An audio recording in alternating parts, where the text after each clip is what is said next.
Imagine you're looking for a new pair of headphones. You find a pair. It's got 5 stars.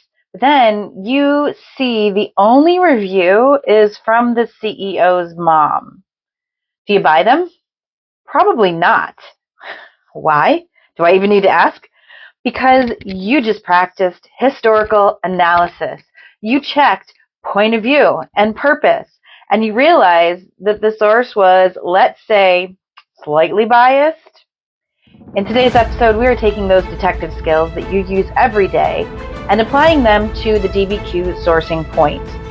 This is the secret sauce that moves your essay from a C average to an A awesome. It's not just about what the document says. It's about why it exists in the first place.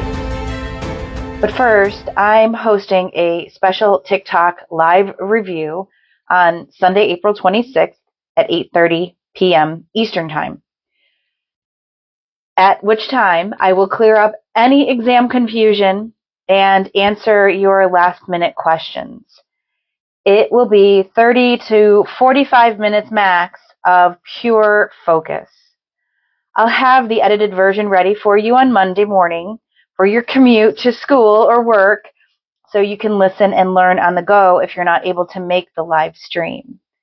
You can pop in at any point in time and feel free to ask me your questions. Make sure to follow AP History Help on TikTok to be notified when I go live, and mark it on your calendars with a reminder 15 minutes before so that you're all set to go. Come on in, class. It's time for another episode of the AP History Help podcast. I am Wendy, your problem solver for all of your issues and questions that you have with your AP History classes. And today's episode is for all of you. Now, if you missed episode 57, do be sure to go back and give it a listen. We talked about the difference between summarizing a document and using it as a claim closer for your thesis. Today, we're diving deeper. Many students choose to skip the sourcing point, but it's really an easy one to try for. So to analyze means to break something down and see how it works. In your everyday life, you do this constantly. When a news source reports a story, you hopefully ask, who owns this channel? Or what's their agenda? Or, oh my gosh, look at all the ads on here. This can't be legit. That's sourcing. In the AP world, we use the acronym HAPPY when we're sourcing. HAPPY stands for historical situation, audience, point of view, purpose, and the why is the why. But just to elaborate a little further, the historical situation is what's the vibe of the era? What's happening in the background at the time that this source was created that might have affected or influenced what is being said in the source? Audience, who's the author talking to or writing to? You wouldn't talk to your grandma the same way that you talk to your friends in the locker room right after a game, right? The words you say are often influenced by who you are saying them to or to whom you are saying them. Point of view, who's the author? Not just who the author is, but what's their job, their social status, what's their skin in the game. So don't just tell me they're a government official. I mean, that might be true, but how does them being a government official affect what they have to say about the topic? And purpose is like, what was the goal of this document in the first place? Is the author trying to start a revolution or just trying to get out of a ticket? Now, back to the why. So the why is really important because you have to tie in your sourcing to why it's significant to your argument. The why is addressing the element you're sourcing and its significance to use it in your argument. So you might say, this review was written by the CEO's mother. Yeah, what do you want me to do with that? I mean, you're just assuming like we all just know what's wrong with that.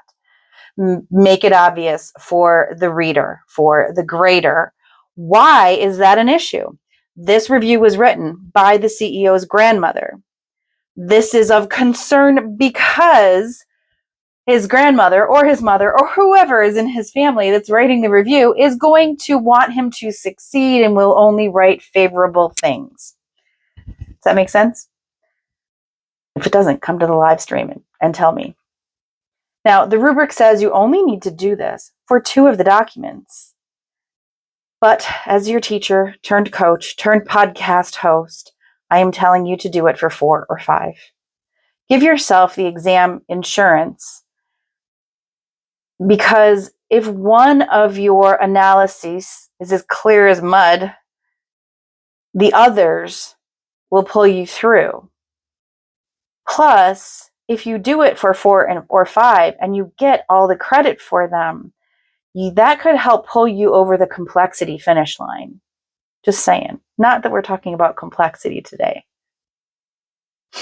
All right, but first, we've got a fun fact. We've got an audio fun fact today, and it perfectly illustrates why audience and historical situation matter. Now, on October 30th, 1938, Orson Welles broadcast a radio play called The War of the Worlds. Now, it was a fictional story about Martians invading New Jersey.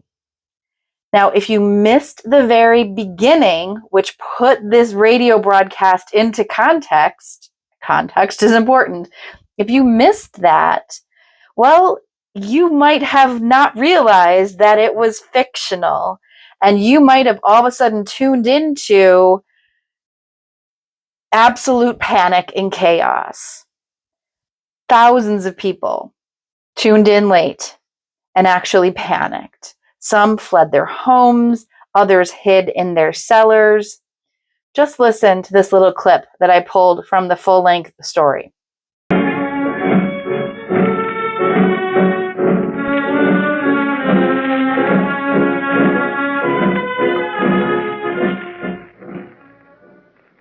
Ladies and gentlemen, we interrupt our program of dance music to bring you a special bulletin from the Intercontinental Radio News. At 20 minutes before 8 Central Time, Professor Farrell of the Mount Jennings Observatory, Chicago, Illinois, reports observing several explosions of incandescent gas occurring at regular intervals on the planet Mars. The spectroscope indicates the gas to be hydrogen and moving toward the Earth with enormous velocity. Something wriggling out of the shadow like a gray snake. Now it's another one, and another one, and another one. They look like tentacles to me. Oh, yeah, I can see the thing's body now. It's large as a bear. It glistens like wet leather, but that face, ladies and gentlemen, it's indescribable. I can hardly force myself to keep looking at it. It's so awful. The eyes are black, and they gleam like a serpent. The mouth is kind of V-shaped with saliva dripping from its rimless lips. It seems to quiver and pulsate, and the monster or whatever it is can hardly move. It seems weighed down by possibly gravity or something. The thing's rising up now, and the crowd falls back. There seems plenty. The most extraordinary experience, ladies and gentlemen. I can't find words. Well, I'll pull this microphone with me as I talk. I'll have to stop the description till I can take a new position. Hold on, will you, please? I'll be right back in a minute.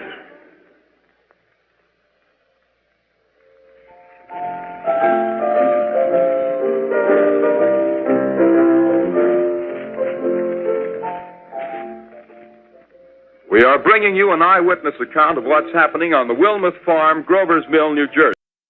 So, why did people freak out? Look at the historical situation. Look at what was happening back in 1938.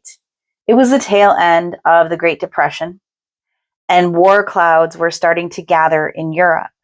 People were already on edge, and they were used to breaking news interruptions about Hitler or Mussolini. And back then, practical joking wasn't expected by your news source on the radio. So look at the audience. They were a generation that trusted the radio as their primary source of truth. There was a disclaimer at the start of the show, but they missed it. So they sourced the information as a literal news report. If you analyze your document without knowing the fear of 1938, you missed the whole story. So we're going to get into our AP exam polls.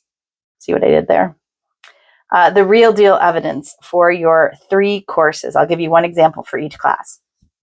So AP Euro, because you've been getting all the love all year, you're going to go first. So the document is showing, if you're watching this on the video, it's showing on the screen right now, a 1930s Soviet poster showing, standing field of golden wheat. And the purpose of this poster isn't to show a real farm. It's to promote the success of collectivization and hide the reality of the Holodomor. Stalin's trying to build a cult of personality to maintain total control during a time of mass starvation. Think of it as the modern day meme of everything is fine, dumpster fire, that whole thing. Showing on the screen probably right now, adding it in post. Okay, APUSH. Document is a letter from a soldier at Valley Forge during the American Revolution. We'll source it using the historical situation. The soldier is writing during the Winter of Despair, 1777-78. And the Continental Army was undersupplied, freezing, and facing mass desertion. The soldiers' complaints about the lack of shoes aren't just whining. They show the systemic failure of the Continental Congress to fund the war effort. Our third example for AP World is Ho Chi Minh's 1945 Declaration of Independence of Vietnam. It's a great document if you've never had the opportunity to read it. I will put a link to the full text in the show notes. And, Ho Chi Minh, he showed up at the Paris Peace Talks, the Treaty of Versailles Paris Peace Talks, hoping to get a seat at the table. He did not, but he was carrying a copy of the U.S. Declaration of Independence. Kind of important to know that about his feeling. He thought that was just awesome, and he wanted to set up an independent Vietnam in a similar way. And he was a young kid at the time. Well, not kid, but, young man. And he wasn't really given a whole lot of respect. So in 1945, he writes the Declaration of Independence of Vietnam. And he specifically quotes the American Declaration of Independence because, his audience wasn't just the Vietnamese people.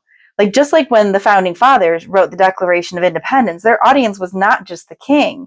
It was European countries. It was the world. Hey, world, we're declaring our independence. So Ho Chi Minh's audience wasn't just the Vietnamese people. He was talking to the United States.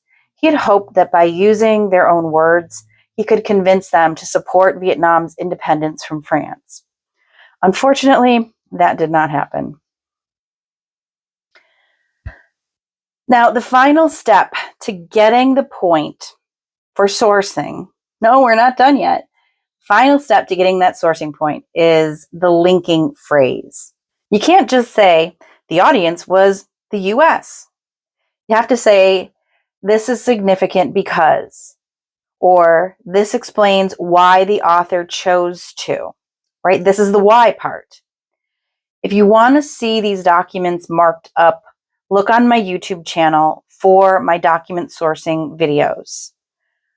I put them together just for you as a companion to this podcast episode. I mean, anybody can watch them, but you got the first exclusive notification of the videos.